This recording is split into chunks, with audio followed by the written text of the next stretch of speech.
Time Factor Radio Show continues.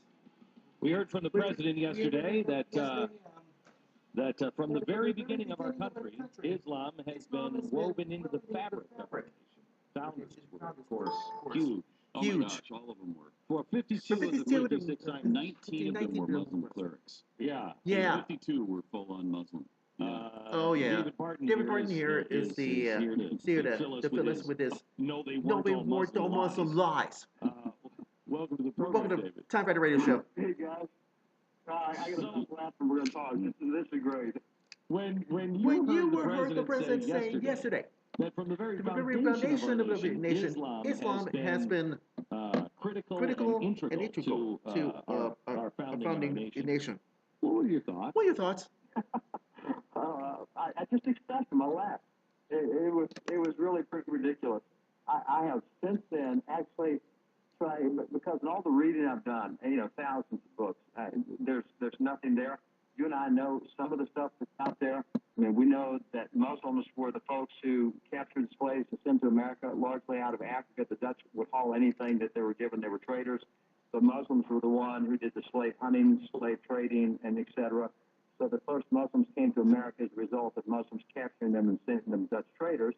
And then we know beyond that we had a 32-year war with Muslims, and you own that first American edition of the Quran, and it's, the editors say, guys, you got to read this. This is crazy stuff.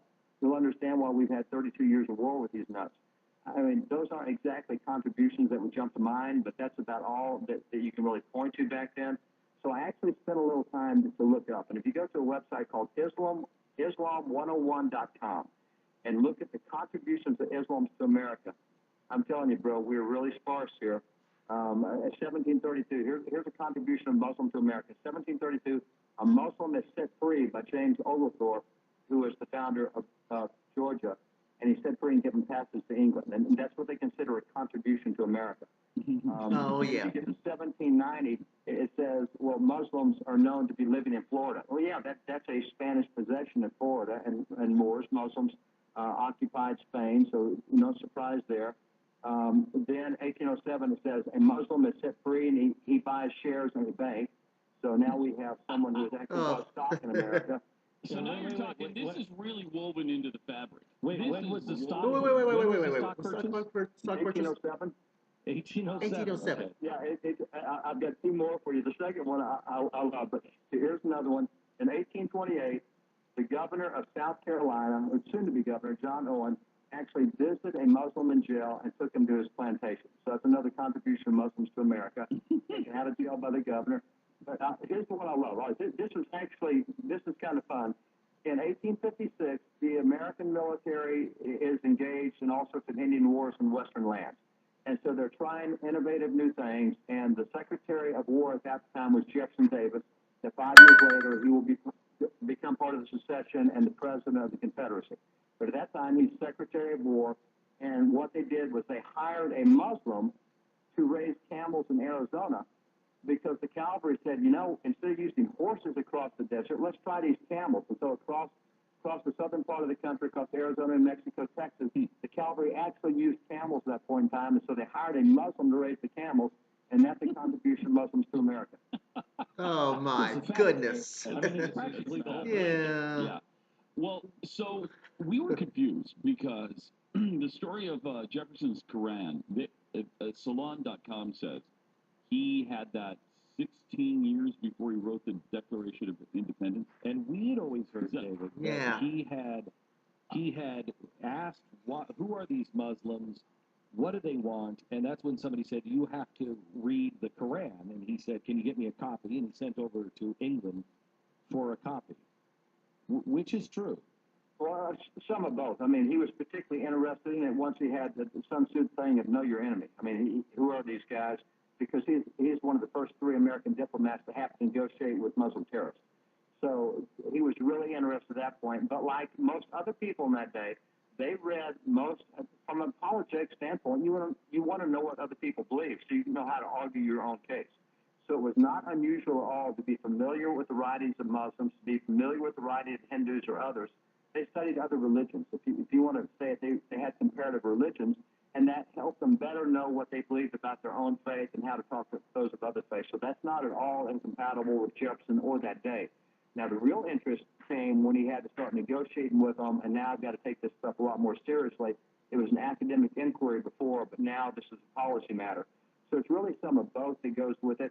It's a 1746 copy of the Quran that he got from London. And, so that's much earlier than he was into the conflict.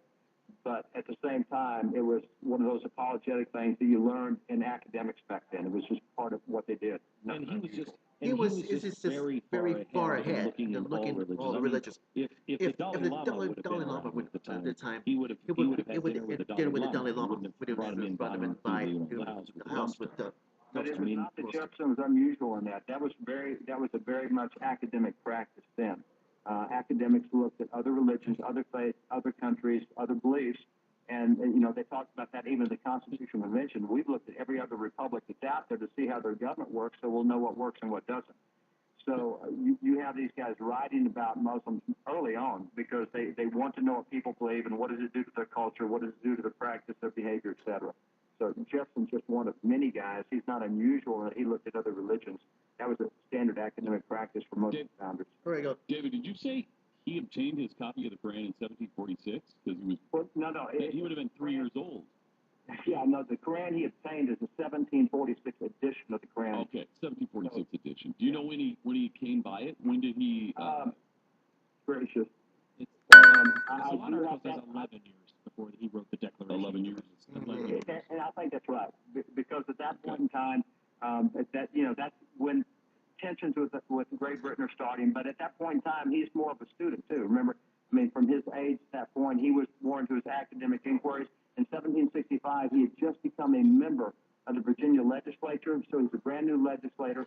And Virginia is where you have a lot of Muslim slaves in the state. And so that's, where slavery is first introduced or reputed to be first and introduced. these are the slaves, just like we have ISIS enslaving Muslims now, these are the slaves that they said at the time were not Muslim enough. Well, right? Overseas. Yeah, overseas. The Muslims, the ISIS of their day would have scooped these guys up and sold them to the slave traders because if the Quran calls for that and says as long as they're not Muslim enough. That's right. They're apostate Muslims, and so you can ship them off in slavery. Exactly. No, so these would have actually been. And so what's amazing is the Muslims that would have been here would have been the Muslims that would have wanted to be the reformers. Yeah, that's right. They would have been the ones that we would have liked. And you look at that point in time, Muslims took 1.25 million slaves in that point in time. So in that founding era, we look at what the founding fathers, you're talking about in that 3 decades or so, 1.25 million slaves that were captured by Muslims. I mean, this is a big part of what they believe their faith was. All right, so then in other words, the president is right then.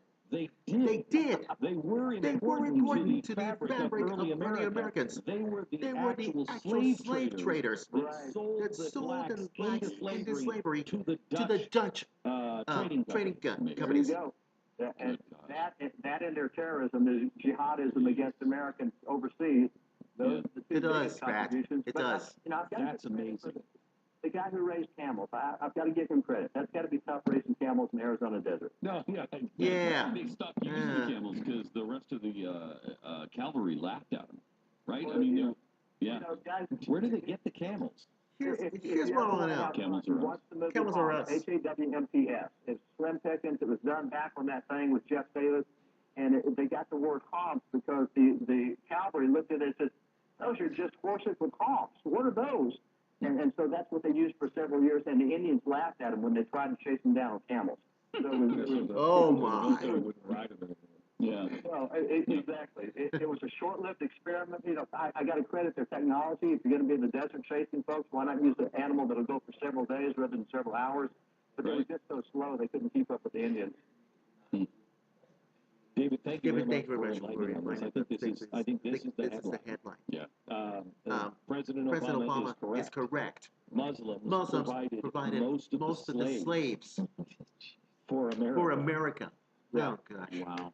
Is that accurate, David? Is that accurate? I can't say it's accurate, but or I can good. say they supplied more than any other entity But there were not most. the Portuguese traders, the Spanish traders.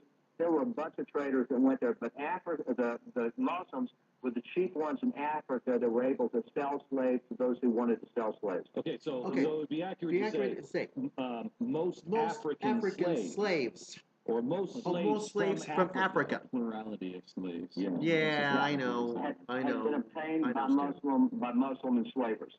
And whether they sold them to the Spanish or the Portuguese or the Dutch or whoever else, the greatest supplier of slaves would undoubtedly have been Muslims. Unbelievable. Oh, jeez. Thank you very much, David. That's a story. Blaze can write the story. Amazing. That's a great. That's a huge, great I story. assume that the president is talking about this argument from Salon. It's a book called the Thomas Jefferson's Quran, Islam and the Founders. But listen, even in this argument on Salon, a left-wing website, says this, talking about how the president or how the founders at the time were talking about Muslims being tolerated and given rights like other religions. Of course it does. Every religion does. They did so, however, not for the sake of actual Muslims, because none were known at the time to live in America. Instead, Jefferson and others defended Muslim rights for the sake of, quote, imagined Muslims, end quote, the promotion of whose theoretical citizenship would prove the true universality of American rights. Indeed, the defense of imagined Muslims would also create political room to consider the rights of other despised minorities whose numbers in America, though small, were quite real, namely Jews and Catholics. Oh boy, you don't say. You don't say. Woven into the fabric of our country. Yeah. You heard us over and over and over again. Muslims like ISIS. Yeah, exactly. So yes, he's exactly right. And if the president wants to extol those who are selling people into slavery, and then selling people into slavery now, so be it. So what? Be it. Here's our sponsor.